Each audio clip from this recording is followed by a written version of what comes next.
नमस्कार, मेरा नाम है जूली। आप देख रहे हैं न्यूज़ 18 का डिजिटल प्लेटफॉर्म। मुख्यमंत्री नीतीश कुमार 2025 का विधानसभा चुनाव जीतने के बाद अपनी पहली बिहार यात्रा पर निकलने वाले हैं और इस यात्रा पर सबकी नज़र है, क्योंकि नीतीश कुमार के इतिहास को देखें तो जब जब नीतीश ने बिहार यात्रा की है तब तब कुछ बड़े फैसले लिए हैं, या फिर जब उन्होंने बड़े फैसले लिए उसके बाद जनता की प्रतिक्रिया क्या है ये जानने के लिए भी उन्होंने अक्सर बिहार में यात्रा की है।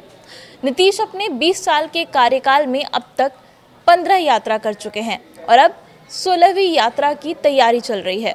मकर संक्रांति के बाद मुख्यमंत्री नीतीश कुमार समृद्धि यात्रा पर निकलने वाले हैं। इस यात्रा के दौरान मुख्यमंत्री पूरे प्रदेश का भ्रमण करेंगे और सरकार की प्रमुख योजनाओं की जमीनी स्थिति का आकलन करेंगे। ये यात्रा 16 जनवरी से पश्चिमी चंपारण जिले के बेतिया से शुरू होगी। राजनीतिक यात्रा की और नीतीश कुमार की अगर बात करें तो दोनों में काफ़ी पुराना और अटूट संबंध रहा है।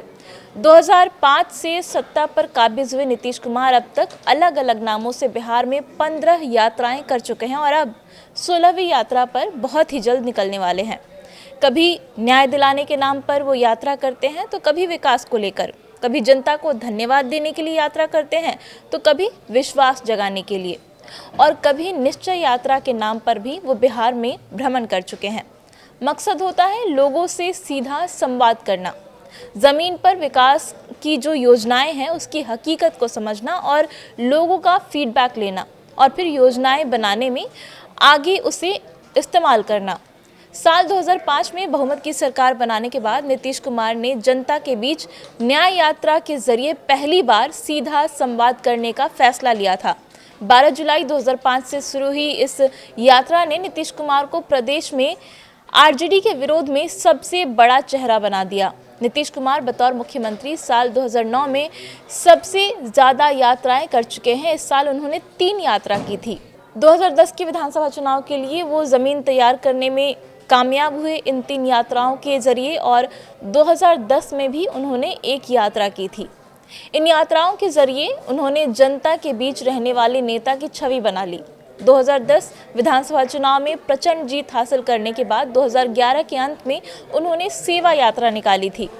इसके बाद सितंबर 2012 से बिहार को विशेष राज्य का दर्जा दिलाने की मांग को लेकर नीतीश कुमार अधिकार यात्रा पर निकले थे।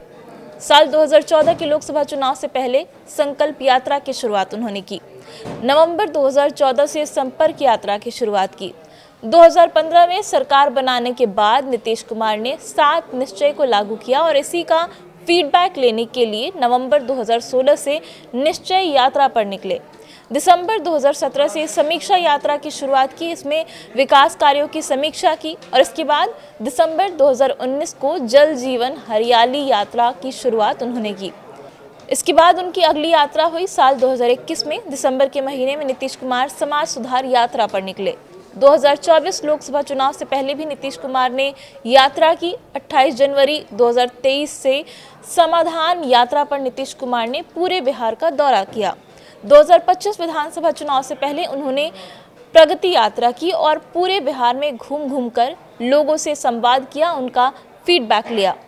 इस यात्रा ने 2025 में भी नीतीश कुमार को निरंतर जीत दिलाई और अब जीत के बाद नीतीश कुमार एक बार फिर से जनता के बीच पहुंचने वाले हैं। नीतीश कुमार संभवतः देश के इकलौते ऐसे मुख्यमंत्री हैं जिन्होंने सत्ता में रहते हुए इतनी बड़ी संख्या में राज्यव्यापी यात्राएं की हैं। राजनीतिक जानकारों का मानना है कि समृद्धि यात्रा के जरिए नीतीश कुमार सीधे तौर पर जनता की नब्ज को टटोलने की कोशिश करेंगे। ये यात्रा तब हो रही है जब राज्य में विकास के नए एजेंडे सेट किए जा रहे हैं। प्रगति यात्रा के दौरान उन्होंने जिन योजनाओं की नींव रखी थी उनकी प्रगति रिपोर्ट क्या है, इसे लेकर के वो जनता के बीच जाएंगे, उस पर फीडबैक लेंगे। इससे न सिर्फ सरकारी तंत्र में सक्रियता बढ़ेगी बल्कि आम लोगों में सरकार के प्रति भरोसा भी मजबूत होगा।